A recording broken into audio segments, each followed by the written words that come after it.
Statesville, Taylor Loyd. I always had a goal that I wanted to compete for the Miss North Carolina title. And so then 30 years later, Taylor wins the Miss Statesville. And so kind of a family legacy. So I guess it's like kind of a good thing that you didn't win Miss Randolph County or Miss Guilford County, because then you wouldn't have met Dad, and then I wouldn't exist or be Miss North Carolina. Right.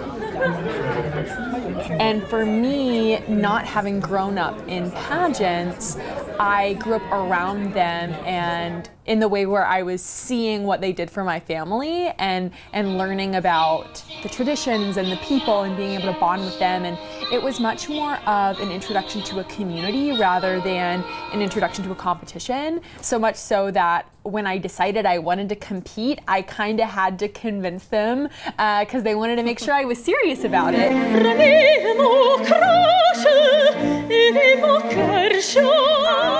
knew as a contestant, the Miss America program, to be on that stage was more like a fantasy, really, than even a goal, because I just didn't feel like I was talented enough for that. But All right, and 2 remain.